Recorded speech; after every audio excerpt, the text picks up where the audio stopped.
All right, so here we go. So Space Marine 2 just got its first update for March. It's labeled a hotfix, but let me tell you what, there's some very cool things going on here, including some pretty big buffs that we have to talk about. Yes, I'm looking at the Vanguard Plus, some weapon balancing adjustments that we're going to be going over, and a bunch of other stuff as well. Now, a lot of you guys have been asking, Robbie, what about this $70 game giveaway? Well, the winner has been officially revealed as of today. So yeah, congrats to Florian for winning this giveaway, this go around. But you're probably wondering, what about the next giveaway? So I'm going to start that right now. I hope to do monthly game giveaways going forward. It's one way I want to say thank you guys for supporting in basically everything that I do. I cannot thank you guys enough. So let's do this. So yes, for a chance to win a game valued at $70 of your choice, go ahead and see that pinned top comment down below for a chance to enter into the brand new $70 game giveaway. Well, let's dive straight into the patch notes right now. And this is a hotfix again, but they did say this is to prepare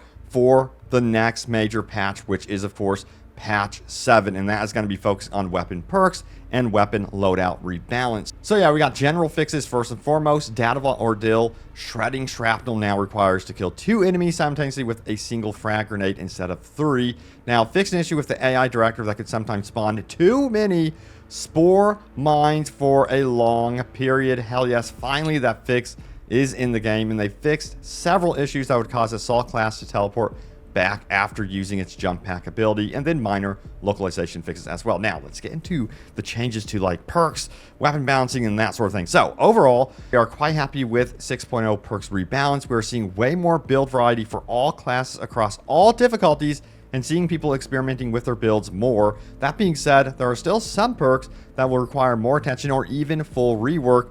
We'll be monitoring the situation and will be making necessary tweaks. But let's talk about my boy, the Tactical. You guys know this is my main, so let's see what's changed. So we have Heightened Vigor. It says fix not triggering by perfect parry or block in some cases. And then also Close Targeting says this, damage increased from 15% to 25%. That's actually a pretty good boost right there. Concentrated Fire also saw some changes. Bonus duration of the Auspex scan zone increased from 40% to 60%, so that's a 20% bonus right there. That is very nice change, a buff overall for the Tactical. But what about you guys rocking Assault here? So Perseverance saw some changes. Damage reduction bonus increased from 15% to 25% as well. But it's the Vanguard that was talked about in a Reddit thread that I noticed. So a lot of you guys were excited about this one. So Restless Fortitude, damage reduction bonus increased from 20% to 40%. Tactical Prowess says this, minimum enemy HP for auto finisher increased from 25% to 33%. So a lot of you guys will probably be happy about that one as well. Then Unmatched Zell says health regen bonus increased from 20% to 30% as well. So I think overall, a lot of you guys will be pretty excited about those changes when it comes to the Vanguard. Now, what about our sniper perks? Who's rocking the sniper as their main? Sound off in the comments down below. That's one class that I really want to focus up on more and more. Now, Block Break, damage increased from 25% to 50%. That is a very big buff right there. Evasion says this, fixed typo in the description, now shows correct cooldown of 30 seconds instead of 15 seconds. Efficient Readiness, fix a typo in the description, now shows correct 20% movement boost instead of 10%. So if you're seeing these change, it's not like the values have been changed or anything. It's just that they're adjusting information on display to you guys. Now, also there was another typo, dear God. For Pattern of Excellence, fix a typo in the description, now shows correct cooldown of 30 seconds instead of 180 seconds. That's quite the typo right there for sure. Now, they do have a note here. The perk was buffed in the 6.0 patch, but localization was not updated and it was missing in the patch notes. And that is the reasoning, of course, for those typos. Always a pain, though. So yeah, now we have the correct information on display. Also, we have this one right here, Bulwark Perks, Chapter Banner starting perk. So, bonus health increase from 20% to 30%. Now, Emergency Countermeasure says this, cooldown reduced from 120 to 90 seconds. And for Defensive Mastery, cooldown reduced from 120 to 90 seconds. So, buffs all around so far. Glory Shield says this, now the perk protects not only from range damage, but from all incoming damage as well. That's actually kind of a pretty good change right there. That's something you're going to have to really pay attention to. Now, they have a note. This should improve support Bulwark build a lot, since this perk doesn't impact banner cooldown. Nice. So if you guys are maining the Bulwark, you're going to be very, very happy. But there's further changes here. We have Invigorating Icon says this: the ability regeneration slowdown has been fixed, but the regeneration penalty is now negative 50% instead of negative 100%. They have some notes here. This perk has been discussed a lot in a previous patch notes, and here are my honest thoughts on this. Okay, so they say this: we made a mistake making this perk in the first place. It changes the class behavior too much from what was originally intended. Bulwark is supposed to tank enemies and support the teammates. He isn't a dedicated healer, but players are now used to this playstyle a lot, and now absolutely any change to this perk will cause negativity from the community. The perk itself is so powerful that it's simply mandatory. Plus, it also changes how the ability is used. Unlike other classes where abilities are used whenever the player wants, it turns the banner into an ability that the player saves for the very last moment.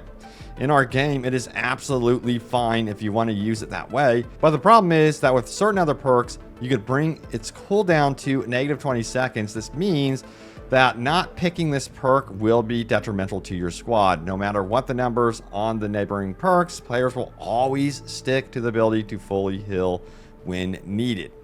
We want to come back and rework this perk, or rather perk column, in later patches, but this requires some time of experimenting and testing. For now, we're tweaking numbers to make a compromise between previous patch and community feedback. And this one fascinates me because it kind of is a little bit telling, at least in my opinion, about what class they want to perhaps add next to the game, and that is Apothecary, which would be the healer.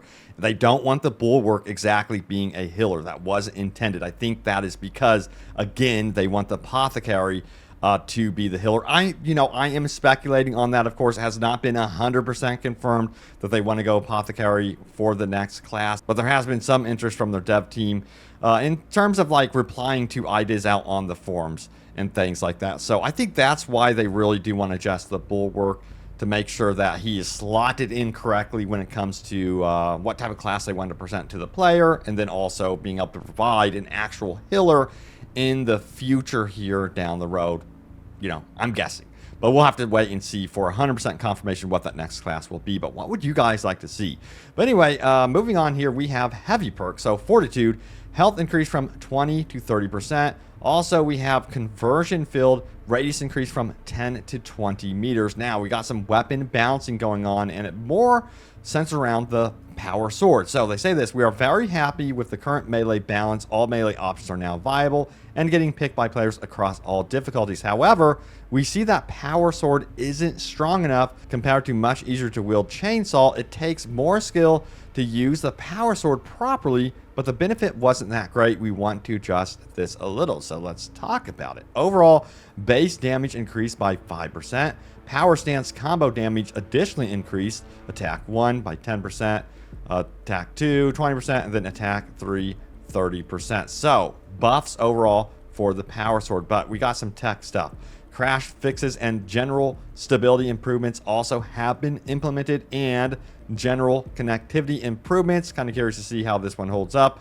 We'll see post patch. So sound off how the game is running for you guys down in the comments down below.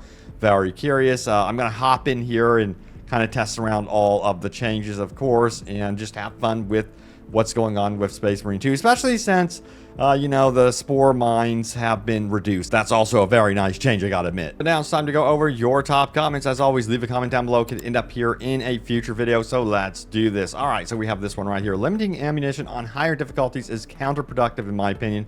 Most of the time I end up using melee because I ran out of ammo dealing with bullet sponges. So it seems like a lot of you guys want them to adjust ammunition amounts in the higher difficulties. Why penalize the player for that, But yeah, I'm kind of curious if they're going to make any more adjustments to some of the classes, perhaps allowing them to kind of dish out ammo to other players, encouraging more team play, that sort of thing. But then again, like, that also makes it more difficult to hop on with randoms.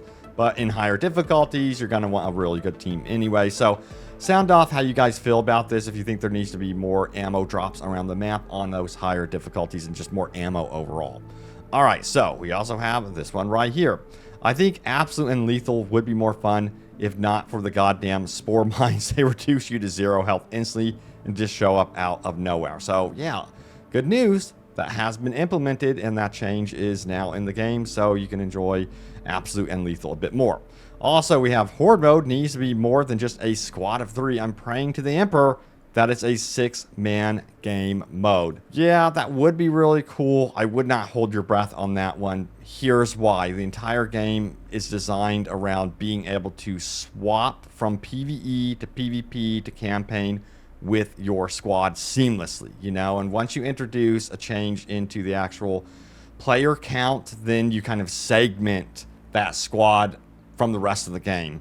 Does that mean that they can't do it? You know, that they won't do it? No, I mean, they might. You never know, but I'm doubtful for that reason. That's all I'm saying. The infrastructure of the game is currently designed for 3 players, so I would anticipate going into Horde mode to have it a squad of 3. I'm just saying, just like a word of warning. But anyway, next up we have this one right here. Absolute difficulty is absolutely, pun intended, fine. There's no reason to nerf it. If you can't handle it, just lower the difficulty. Since Absolute was introduced, I didn't play on lower difficulty since then. We got ourselves a badass here. But yeah, thank you guys so much for the comments. Love reading them every single time. But stay tuned here for more Space Marine 2 news and updates. I have you guys covered. And let me know what you guys would like to see me cover next. Of course, I have some plans. We'll see what is going to happen here. But thank you guys, and I will see you all next time. Take care.